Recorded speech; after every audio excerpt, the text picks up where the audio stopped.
to Worlds 2021. This is the last game of the day. One of the two teams in front of us will make it to the World Final. Edward Gaming, the last hope of the LPL, made their first semi, and here in Game 5, hoping to make it all the way back now, or Gen.G.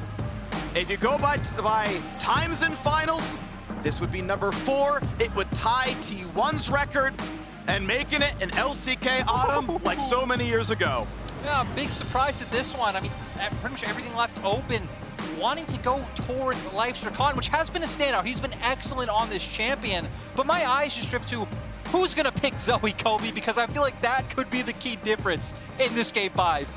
Certainly was in the last one, but the early priority here on Jhin going to be invested from EDG, as well as this Jarvan that has just remained true. Talking about comfort champions, you know, and individual plays has been the theme. It has been the most rewarded tactic between these two teams. And it also comes out when, I know the analyst desk, especially Vettis, was hitting on like the mid-jungle aggression coming out from Gen.G. They get something that is good in the early game. This time around, they are going to get their hands on the Xin Zhao, so we'll have some of that early 2v2 dueling power.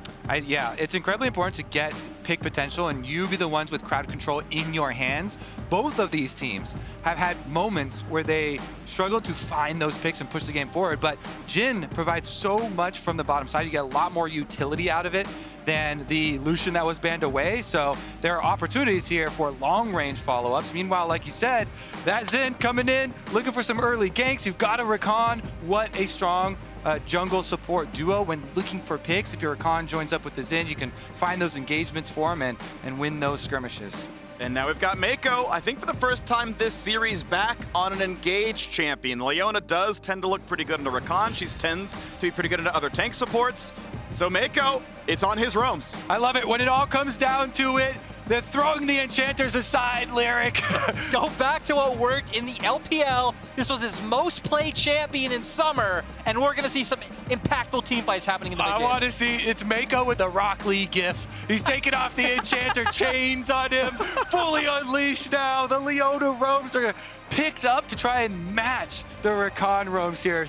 Very excited. There's your BDD picks. It's a grab bag, fellas. All the BDD bans falling through here. Gen.G taking that one away themselves, knowing that EDG can go towards that 4th pick mid. Something like the Ryze is still open, which has been Scout's standout, so I wouldn't be surprised if Gen.G themselves take that one away. But here I wonder if EDG themselves maybe ban away the Azir? Yeah, Scout just has a bigger pool, so there are more things that you have to worry about. And Azir does, it completes the triumvirate for BDD. That being said, he still has been able to have big influence. You know, the surprise Aatrox pick into the Yasuo that was Seraphine earlier today. Orianna, no. Okay, Orianna left up. Scout looked good on it last time. Kennen is off the table as an answer to, you know, something like a Graves still left up, a Jace still left up. I wouldn't be surprised to see them go towards that top lane. If they realized from last game that mid lane was the most impactful lane to look towards, I love this. Just go towards the Graves now, save that counter pick for Scout, and look to shut down BDD once again. You ready for Renekton? You ready for a Rascal to solo kill Flandre playing weak side? Okay, Flandre is not going to be walking towards any brush here. He's going to have a large perimeter around every single one. I feel like he loves this Graves. I've loved this champion. By far most picks, up to like 9 now, I believe, on it. It is going to be no surprise that, yeah, Rascal's like, okay, let me take this again. Remember, though, the early setup. Graves with the early wave control. Last time around, there was such a big early lead because Flandre got the ward into blue buff and Gromp to give himself that vision to push him off the first wave. That is going to be something that Gen.G looked to correct to give a little bit more threat to the Renekton and try and keep him from sustaining such early damage, because if you can get him through there, you know he's come up with so many clutch plays for the team on his comfort pick. Yeah, and now with the Orianna and Ryze rounded out, definitely feels like Gen.G more indexed into that solid 5v5 team fighting. They have the ball delivery set up on numerous targets. They have the front line there. They have engage. And on the opposite side, I would say much more indexed into pick for EDG with the fact that they do have that semi-global in mid lane. They do have things like the curtain call to set up. And I'm really curious because this series has been completely defined by team fights so far. Let's see who wins them. Zhao can get on the way in. The Lee Sin, of course, taken off the table twice now and forcing Clid down just a little bit. The Viego was not as impactful as he wanted it to be.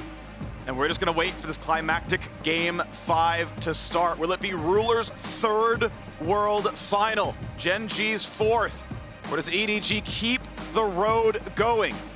LPL, hey, they won MSI. EDG, the hopes are on them to make it a run for Worlds, looking for their first World Final. And is it going to happen is the question. Yeah, RNG died for this freak. EDG carrying the whole region's hopes on their shoulders. If the pivotal members can pop off, I feel like Vipers had a good series all series long, but if Scout especially can put up the same level of performance he did last game, EDG should be feeling good. Yeah, individual stars have really answered the call throughout different moments here. Scout did it in the LPL finals. See if he can do it here again. The Ryze pick for him. Some options to play side lanes as well later, but we know it comes down to so much on these picks. It's this game that decides who battles Damwon Kia on the 6th for a chance at the Summoners Cup. Gen.G, who so rarely were able to punch above their weight in playoffs. They had won regular seasons in the LCK, but they could not finish higher than they were seeded. They go internationally, and it was a quick exit to G2 at Worlds. It was a quick exit in the mid-season cup to top esports. And now, oh, it's EDG looking for a bit more here. Not gonna find the route. Viper didn't want to start with W to set it up, and so just a bit of damage. Yeah, so now EDG gonna back off. And when I look at these drafts, the really big thing that jumps out to me is I feel like this game will be much more decided by mid-jungle support, right? When you have these engaged, roam-heavy champions, when both teams have set up in their mid-jungle 2v2, I think it's gonna be a lot of 3v3 skirmishes around the mid lane. And can EDG take advantage of pushing BDD all the way down to the Orianna? The Ryze here feels like has a lot of agency early on into it. Try and create some plays. BDD has been quite good though, holding his own even in some less than opportune matchups. Yeah, and for BDD, this is a champion he's very familiar with. Was his 4th most played when we do look back to LCK Summer, so nothing surprising here. And we talked about the ball delivery setup, and just as a callback to an earlier game, like you highlighted, Kobe, this is what Graves is able to do in this matchup. Get in front of the wave, zone him off with the range advantage that you have. You have the E to look to kite him out and make Rascal's life hell. The big difference this time around is that jungler pathing down to bottom for EDG. So JieJie, if he wanted to come complete like last time, the dive on the wave, it would have to be a slower. And you have to a much bigger slow push there as far as the cannon wave coming through. So he's gonna have some safety knowing that Flandre just gonna fast shove this one, bounce it right back to himself. Yep, Clid not able to jump walls on the Zhao, so just the simple ward in the brush gonna make it fine, even though it is a Red Raptor's Romp at early level 3. Likely to not be too much pressure as similar path comes through for JieJie. Up about half a camp actually in clear speed right now. BDD sidestepping. Shields the last little bit as Scout gets the slow in. Yeah, and you know, really nice job coming out from him. BDD, of course, is maintaining pressure early on. Orianna very decent in this 1v1 matchup. You do have a range advantage onto Scout. The wave is going to push back in now, but I expect the first few minutes to be very standard coming out from both sides. Probably won't be first resets until bot lane where we see a lot of action. Once a stun, not going to get any more than just a bit of damage, but does keep the CS pretty much equal, 16 apiece. JieJie, I think he might have gotten seen by the mid wave, but certainly Clid, if he wants to fight, can do so, but with mid pressure, it's unlikely to happen. Exactly. 5 ranged minions there pushing in favor of Scout right up to the turret there. It means that Clid's going to have to take the long way around, goes over, gets his wolves, and JieJie wants to cross for the double. Yeah, really interesting that EDG actually had the confidence to look for this play, knowing that they have Prio and bot lane in the mid wave bouncing back. I wonder if Gen.G probably can't look for a follow-up. Probably will just have to give this one away. Yeah, for sure. I mean, the big difference in this game, again, referring to the champ select, is that this is the one free of enchanter supports bottom lane. So every window, every opening, every timing from bottom lane to be able to roam has so much more impact in this game number 5. That's why I expect this one to be the most explosive of the entire series, because if you do get to push for Viper and Meiko, you get to open up Meiko to go make plays with JieJie, and already JieJie is focusing around mid lane to have Scout and set him up to complement those as well. For the trade yet again. Nice stun, gets the Q heal, and Rascal, I mean, really holding on to this lane a lot better than last time. Certainly not looking to get first blooded or anything. As Clid walks through a ward on his way towards bottom lane, information known, puts in a trinket to make sure there's no Jarvan ganks. Yeah, I mean, EDG have complete control vision in bot side, as we can see on the mini-map, so EDG maybe look for a potential gank up towards top side. Now that BDD has to TP back to lane, you don't have any TP to cover if they do want to set up a gank. Instead, JieJie wants to look for a gank here in mid. Yeah, and they saw Clid on the wards leading up, all that vision you mentioned through the river. This is why it's such an important objective. Oh, BDD gonna be in range almost, only for a slow though. Able to sidestep the knockup and walks away, but that doesn't mean he's gonna drop a couple of CS here. And can they train for a bit more? I mean, Scout could theoretically go for the big route. Yes, he does. EQ's gonna be back up. The flash follow! That was beautiful. The youngest player left the world sets up first blood for Scout. JieJie doing such a good job. Again, his performance at Worlds so much better than what we've seen in the LPL. Scout as well. The mid-jungle 2v2 being what's going to define this series. Immediately rewarded for pushing BDD down to that Orianna. The focus, JieJie on top side, on bottom side of mid lane. So many wards invested, and it pays off. Scout doesn't give up on the play either. He chases him through the river with the phase rush, and they get first blood in the elimination game. Last time Scout had a 1-kill lead over BDD, he ended with a 25-stack Magi's. That was a 2-1 start. This one's 1-0. It may just be the same amount of pressure. Cooldown boots and a tier. That is infinite lane control for a Ryze. When the team needed him most in LPL finals, Scout stepped up. When the team needs him most now too, he's got the first blood money. He's set up to do it. Again, we're going to see so many repeat visits of support and jungle around this mid lane. Keeping this clear allows you so much pressure, because if you have this vision coverage, then you threaten the picks in all of your rotations and you keep getting more opportunities for that money. Exactly, and even just being able to control river vision with the fact you have mid-jungle support prio means you're just going to be able to hover into Fog of War. It's going to put a lot of pressure on both Rascal and Ruler to have to play more cautiously. Gen.G taking their turn to play a bit more aggressively. No wards to put down in the right side jungle, so even though they own the river, they don't really get to control it for any longer. Meiko and Viper going to spot them, level 5 and 4 on the bottom lanes. Able to knock down a control ward. Yeah, they wait for the reload, money given over. EDG actually very good at making sure Viper always gets the ward gold. It's a nice thing. Also want to shout out Rascal, because this time around, without the jungle attention, because they were able to track so much better this time, and they knew it was a red quadrant clear down to bottom side, he did recover pretty quickly from the level 1 trying to zone off wave, and on his Renekton, again, trying to keep the way clear here of all these wards so you get that extra threat of the brush. And that's the thing, right? No matter what you think of Renekton as a champion, I think it's been very clear this series and probably throughout the whole year that Rascal is very comfortable on it, can go into any matchup and be able to at least make his way out even.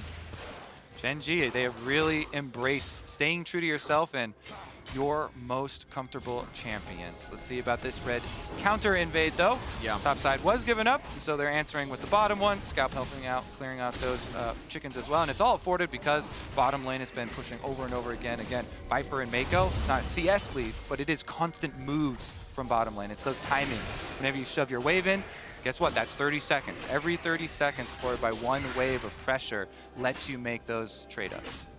And when we're talking about Prio coming out from bot side, we hit on it last game, how impactful that is for when Herald does spawn. Herald coming up in 10 seconds, so if Viper and Meiko can get this wave in, start making their way up towards that top side, you would assume EDG want to posture for that objective, because right now, Rascal's the one who will be able to get that push in top. Yeah, it's kind of interesting because Misfortune has the extra move speed with the strut, but Jhin only has to get like halfway there to open up with the ultimate with the extra range too.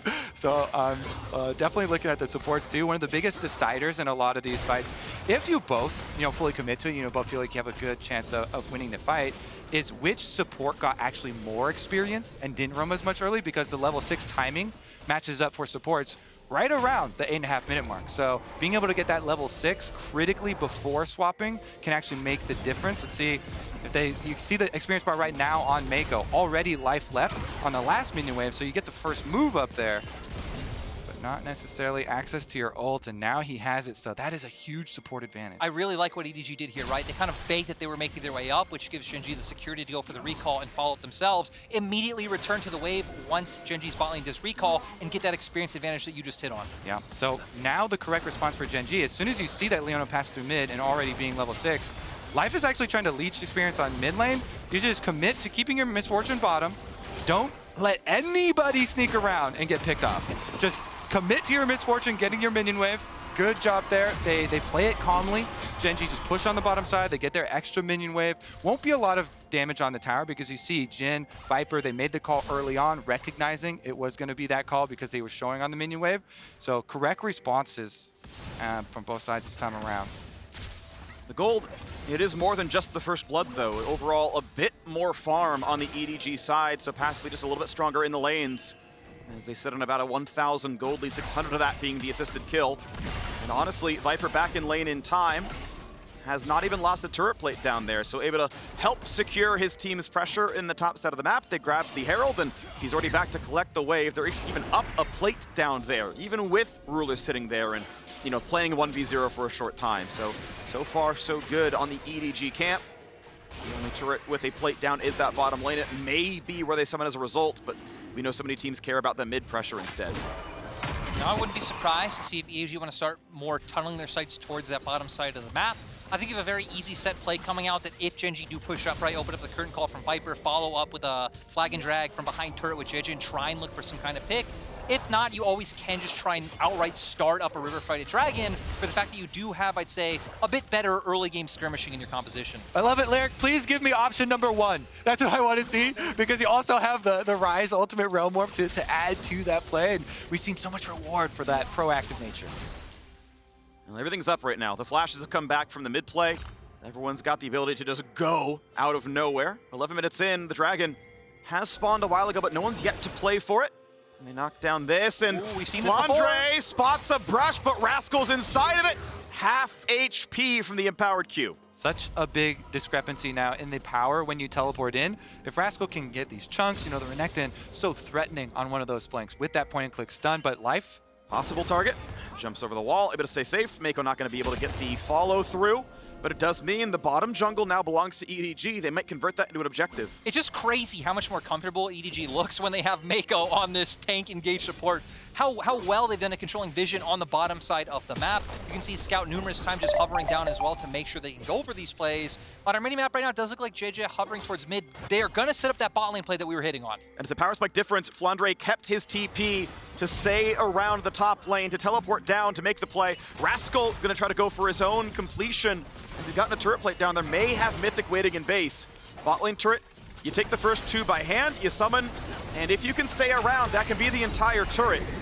Do they have the damage they need as Viper shoots in yet again? It won't kill with just the charge. Renekton finally now going to take the recall. Turret down pretty low. Play on the top side. They've got the root, they've got the knockup, and they're going to find the second kill. Scouts 2-0. Last time that happened, they won the game. Life wants in, but do you really want a 5v4? Jhin opens up, looks for the shots. So far, so good onto Life, removing some from the Gen.G health bars. And it all comes from the vision that EDG got to find this pick right. That ward right there behind Dragon is what allowed them to spot out Clid to make the turn, to continue this play, and to take this Dragon. They get the teleport out early as well. Answer, Dragon picked up by EDG. Successful use of their advantage here. That Ryze from mid lane, getting the early push and roaming down, setting up the play onto bottom side, and being able to convert here is such a big sign for the LPL, Lyric. It really feels like, off of the last game as well, they are now thriving. Yeah, really nice to see EDG, you know, stepping up for the region that I do cast, because LPL not at the best tournament here so far. Though this game definitely far from over. EDG's gold lead still very slim in my opinion. So Gen.G, you have beat it easier win condition. You have this big team fight wombo combo with Orianna ultimate, bullet time coming out from Ruler. If Life, Clid, Rascal can find the setup.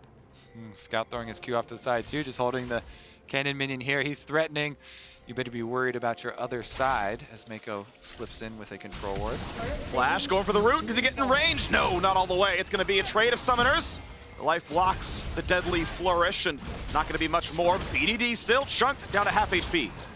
Nice sidestepping coming out from BDD to make sure none of that did happen. Did have to burn his flash, but still feels like EDG had the tools to follow up on that had he just mispositioned incorrectly, and any of the CC did follow up.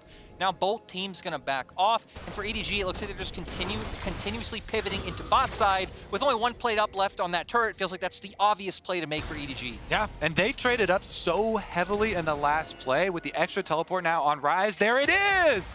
Here comes the play, looking for the 3v2 down there. Jarvan gonna be here well before Zhao as well. Meiko's gonna walk up, good sidestep as life dodges away, but they may still go for this dive. The turret's not gonna live very long, and Scout's here to find the root, to find some damage, follow up by the Jhin as well, still just throwing in damage. A dunk onto Misfortune, sidestepping most of it, and it's gonna be flashes to get away from the solar flare, but that's still FLICKR finding the first kill. Realm Warp shows up for a bit more, a dodge away from the shockwave, 1-for-1 so far. Clid would love to find the next bit of the kill. Gets a knock-up, Viper though kiting back pretty well, and gets the next one, and now opening up for a little bit more. He's assassinating with these shots. The fourth one puts him at 1 HP, and JieJie now wants it on a BDD. Flashless on the Orianna, a bit more at the Gorge Ring, and the auto attacks come across, and EDG are 5-1. The proactivity coming out from EDG to set up these plays is so nice to see in this game 5. Gen.G think they can turn it around, but Meiko shows up, stuns Clid, and EDG finish off the play. They call for it. Scout with the teleport advantage behind the bottom lane. And Gen.G actually come with the collapse here. They actually have Jhin heading down river immediately to try and counter. On that control warp, they know the Jarvan is coming, and they probably moused over to see the teleport through fog. That's why they're running all the way back here. Scout opens it up, root into Everfrost as Viper lands the W on Jhin 2, and then they try and cut out the ultimate. Big space gain there from Ruler and Life, and actually buying so much time for Clid to get down. Big play from Viper, does get the kill and execute on the burst damage, but look at the live picture-in-picture as well. They're right back out to a Rift Herald reward on top of it. Oh, smiteable. Nope, of course. Clid's there. Of course it is. It's going to happen. Rascal does not quite get to walk all the way up. Okay, whoa. Stunned, rooted. He wanted it. He's not going to get it. Rascal walks his face in. A double stun in from Meiko. And that means Gen.G may have killed the Herald, but can they win this fight? Meiko is low. Forced to walk away, 1-0 EDG. Yeah, Rascal goes in, tries to pick up the Herald, instantly gets bursted down. Not quite sure what else he's trying very hard. He's sniffing around a little bit closer. A little bit closer. BDD does find a nice shockwave, but sadly they just don't have the damage to follow up without the Renekton still alive, and no bullet time able to come up for Ruler, who really wasn't close enough to participate in the play. That was so odd to watch. Kobe, that's been the name of the series, though. Yeah. With the ground control right on top of it too. Regardless, EDG are, the motto is, I believe the phrase, we'll take those! We take those. Hey, and this is actually very reminiscent to the last series we played, right? Where in Game 5 against RNG was the best game they showed of that series. It feels like so far, this is the best game that EDG have shown today. Hey, the 2-2 power spike, that's what they're going for, all right? That's where the comfort zone really lives, and as the root comes in, it's big damage. Scout puts Rascal to half. Of course, he's armor stacked. He's against Graves Jarvan. It makes sense, but that means Scout gets to really put in a lot of hurt. And speaking of Rascal, he's actually finally gotten to play a game. No attention focus up towards topside. He did really well on his own in that 1v1, and he'd really like to try and transition some of that mid-game power into some of these skirmishes, but it feels like EDG just went too much elsewhere on the map. For Gen.G, you might just have to opt into the cross-map trade game for now. Try and stay steady in gold. You are about 4K gold behind, but for EDG, they're the team with all the options. Yeah. Do not hesitate. I think that is the biggest difference maker in so many of these setups. Do not hesitate on the play. EDG being rewarded for starting them up. Dragon number 2 will easily be picked up for them. And you mentioned Scouts. It's going to be so nice for him now, transitioning to the mid game. That Ryze off of the early kills, now level 11. Everfrost is completed. Get to try and set up the map in their favor, because Gen.G have the very straightforward we were looking for. Shockwave combination with the Rakan engage and Misfortune over the top. EDG going to try and set up those waves. You see they still have Ryze on bottom side, and the respect given over from Flandre, even though they are actually resetting there, doesn't extend up by the tower and doesn't offer up the dive opportunity. Yeah, Gen.G doing a nice job of taking advantage of the reset timing having to come up from EDG, but I like that you hit on that Gen.G pretty much have this one goal they want to go for, because for EDG, even if they are a pick comp, it feels like they have a lot of different options to play from. You're going to have push with your mid 3, you can hover towards either side lane, you can have Scout push out a side lane back and look for like a Realm Warp play with Flandre. There's just so many different avenues that EDG can attack the map with the leads that they've gotten. And now we see what they do with this nearly 4,000 gold lead. The second dragon was uncontested, no chance at a smite, just grabbed. As they are just 9 minutes away from a very early Cloud Soul if they can keep that bottom river every time it comes up. Meiko on the way forward. JieJie coming around as well. Aggressive wards are here, and sadly that one control ward's outside the brush, so not going to get rid of EDG's vision. What you need to do, yes, when you have this advantage for EDG, is make every transition more dangerous for Gen.G. Because they're the team, as we say, are looking for the, maybe a brush play, but really an all-in commitment numbers advantage play. And EDG are the ones trying to play the map.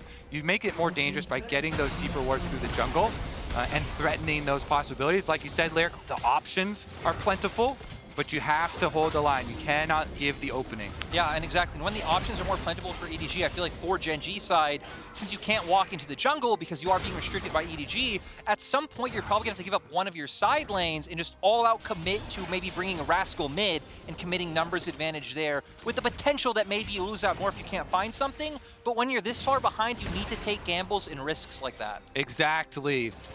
Need to increase your threshold for accepting risk.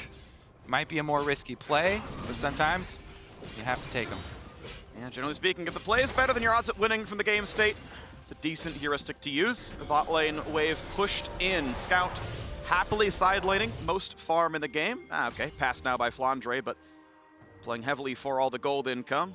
Rascal going to take a very safe wave down by his bot lane tier 2, but it still generally means, okay, EDG back on the map, take the reset. 2 minutes till the dragon.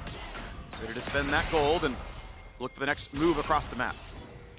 And when we've highlighted AD and mid so much for the side of EDG, you look at where the gold advantages lie.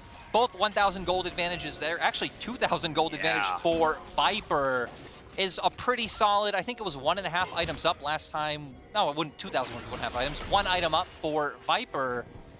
As yeah, EDG now, I think just continue this play, push out mid, walk into topside jungle, restrict the vision from Gen.G. But our eyes are really just on Gen.G. How Gen.G are going to be the team to counteract, because EDG also, this time around, are the team stacking the dragons. So Gen.G are going to start to feel that clock whittle down, and they will be forced into making a contest. Yeah, when will they be pushed to their breaking point? The risk tolerance building up and up and up until you finally have to take it. EDG are doing a good job. Clearing out everything, making it more safe for them to increase this lead, taking away the blue buff, even though question mark being does go down. Would have liked that one, but it's fine. Oh, well, fighting over buffs, fighting over last hits, it's fine. EDG still in a very good spot so far in this game. Cannot quite push in for mid lane tier 2. Obviously, no second Herald. That one was slain by Gen.G, so mid lane gonna be tough to crack. Ruler always able to save the ulti in case he needs to wave clear it. But now we count down 1 minute. Last call. Get your recalls off. All right. Zeal and upgraded boots in for Viper. He's going to be powerful. Definitely a full half net of a boots upgrade above Ruler. Take the top lane as well. Take a moment, Gen.G. Take your time. This is a big one. 40 seconds left. They push out mid lane to get mid priority, moving into the river to take down that vision coverage. I think the sad thing for Gen.G, since they don't have any deep wards, can't really bring Rascal in on the flank, is committing up towards the top side right now. Is Gen.G need to be careful? Spotted by the trap, not going for the snipe is Viper, but hold on. Decent damage, half HP Guardian popped. All right, gonna be okay. This leaves the Keystone down for a short time, and it's time to go for the bottom river. 2-item spike is in for Scout. That's 2 legendaries up for EDG, top lane and mid lane. Better on completions. And now EDG, do they get their 3rd dragon? Clid still wants to frontline. Make it rain a decent slow out from Ruler, but when's the next actual fight? BDD sidestepping the deadly flourish. W comes in, Clid finds a slow. Does he want the fight? Not just yet. Gets rid of a control ward. River going to be pushed toward now as the dragon has spawned and has been attacked, but EDG are giving away the control as Ryze is clearing mid, and Life is in for the flank. Gen.G go in, they find the knockup. They look for the kill, but Viper stays alive. Will they kill Meiko? Yes, a 1-for-0. The shots come across. Ruler a bit isolated, but will not be hit by the skill shots. Rascal a bit low, and Life has been traded back. The dunk comes in. It's 3 unanswered. A stopwatch for Scout, and he stays alive. It's the ace. It's Gen.G falling. It's the last hope of the LPL, crushing the second to last team of the LCK. We saw Scout, we saw JieJie playing that so well, taking down numerous members, and now they're going to be able to turn this into a Baron. The Baron, huge rewards here for EDG. What a series they have worked through here. It is Soul Point, it is Baron on the map, full control, being able to push in. It was an arduous journey for them to get to this point, but the LPL prevails. Yeah, EDG, such a long journey, so many years, again, starting out in the LPL in 2014, never able to make it to a World Final, never able to make it to a semi before this year's Worlds, finally on the way to doing it with the lead that they've been able to accrue.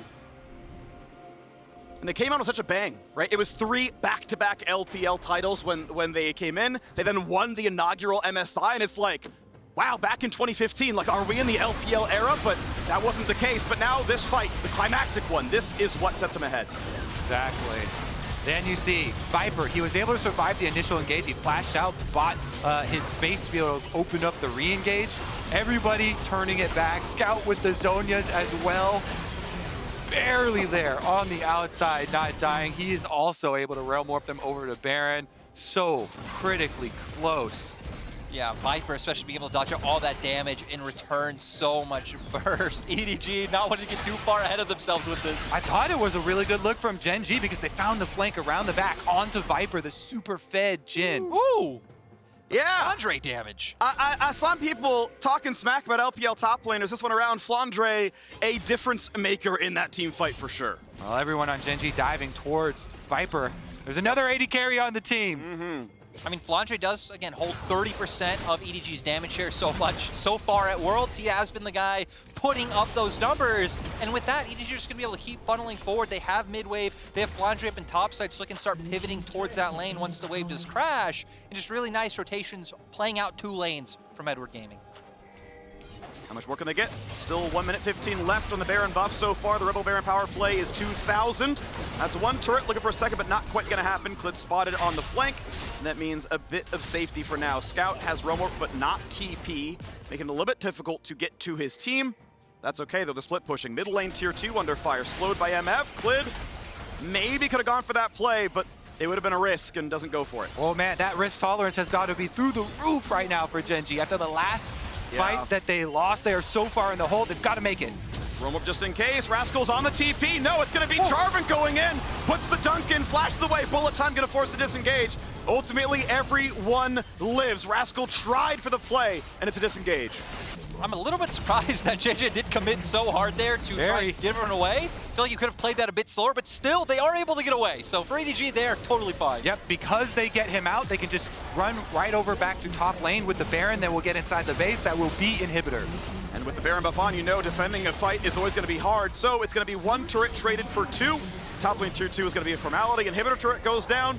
Mid-outer at least cracked. It's 2 to 5 in turrets. It's 0 to 3 in Drakes. Edward Gaming and the Baron buff with a 3,000 gold lead with a dead inhibitor and the ability to fight for Dragon's Soul in 1 minute and 20 seconds. And the pivotal thing is which inhibitor that is. Top lane inhibitor when you are going to be playing for Dragon's Soul on the opposite side of the map.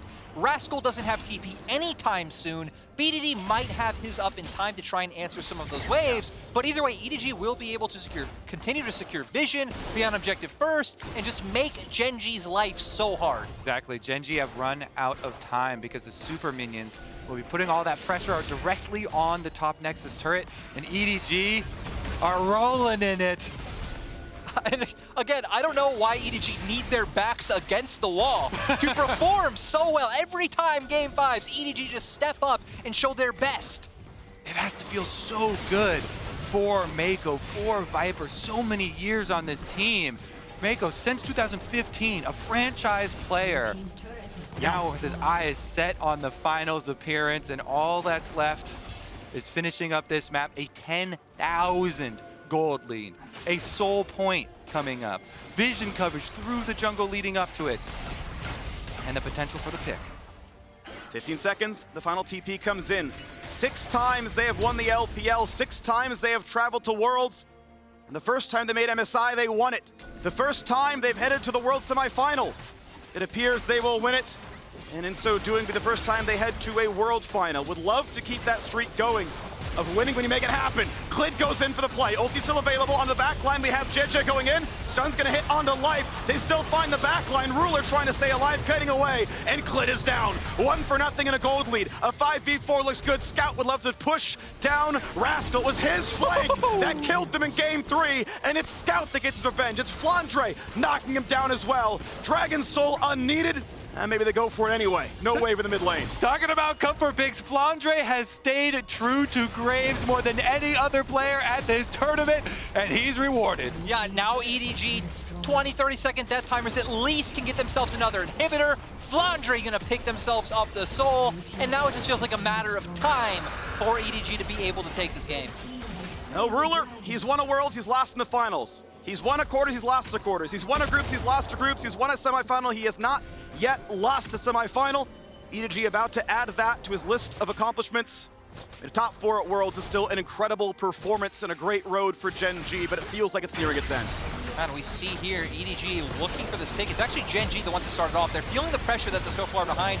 Clid goes in, Scout on the opposite side, zoning off Rascal. Really nice ultimate by JieJie and Meiko followed with the flash to get BDD low. And Flandre just there outputting so much damage. Scout gonna walk forward, knowing he can close the distance to land the rope. Flandre flashes forward, and EDG pick up their second kill of that fight, and smiles all around. Edward Gaming, this was a tough battle as Clid is knocked up. They walk into the circle. Gordrigger not going to change the results here. And 11,000 gold. This battle was back and forth. At times it was ugly. Clid had outsmited JieJie the entire time in this series. But when the ganks came through, when the early game was better, JieJie got his team so many first bloods and snowballed those lanes into victories. In game 1, it was bot lane. In game 4 and 5, it was mid lane, and his teammates did the work when he helped in. And now going for what could be the last push. Still 2 minutes 45 on the Baron buff. And we're going to be keeping our eyes on JieJie. No Cataclysm. Meiko, though, does have his ultimate, and they do want to look to start and engage. They have 2 waves of minions, one with super minions. They can look to keep sieging this down with things like the Jhin and try and find an opportunity to go for the engage. Gonna be the Jhin to start it up. Sidestepping every single shot, but it is 1 turret down, ready to keep going. Still a 10,000 gold lead in the inventories themselves, let alone the wallets. Clid gonna sidestep a bit here. Turret still under fire. Can't go for bot lane just yet, still waiting for the wave, but the Baron buffed cannons are going to keep flooding in. The supers come in now as well to knock down even more. This turret's going to fall. Gen.G, when will you fight for your life? And open Nexus is the time as Clid is in the back line, taking the shockwave to help him to try to knock down JieJie, but it's not going to happen just yet. Stopwatch burned. 1 for nothing so far. Take the second. Here comes the Realm Warp. Clid left alone. He will fall, and Ruler sees his kingdom fall to ashes. He's got no turrets left. He's got no life left, and he's got no road left to the World Championship. Viper puts in a couple of shots. BDD is going to die, and the Nexus falls, and EDG, the last of the LPL, are headed to their first World Final. Welcome to finals, EDG. What a performance here. 5 games for both of these semifinals. And Damwon, the final boss, will await them there. Quite an intimidating one. For now, revel in the success that you have had here, EDG. First time in semifinals, first time victory. Also going to be the first time in World's history that we have an LPL first seed facing an LCK first seed in the finals. 2 regions that people have viewed as the top tier of League of Legends for so long, getting to duke it out to see who will lift the trophy. EDG now going through 10 games in playoffs to make it to finals. We're gonna have to see how much they did learn from this. So many individual standout performances across this series. We're gonna have to see that in full force if they want to be able to take the Summoners Cup.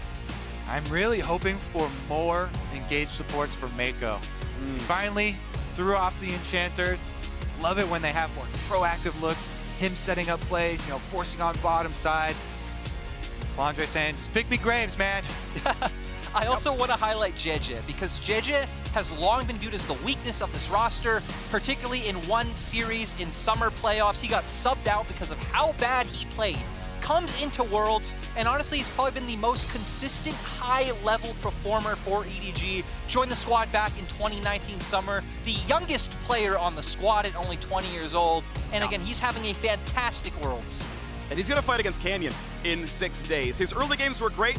He got at least 4 first bloods. It might have been 5, but I don't know, 3 of those turned into wins when it happened.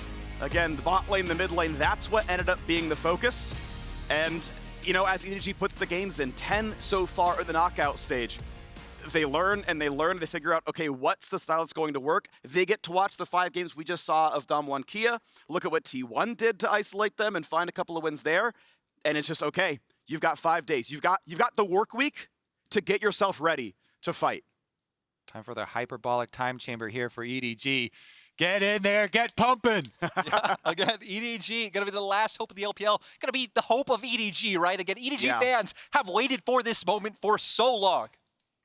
Oh, it's gonna be fun. I can't wait for that one to happen. Now, of course, we are wrapping up semifinals with Worlds Cooldown in just 3 short minutes. So don't go anywhere. See you soon.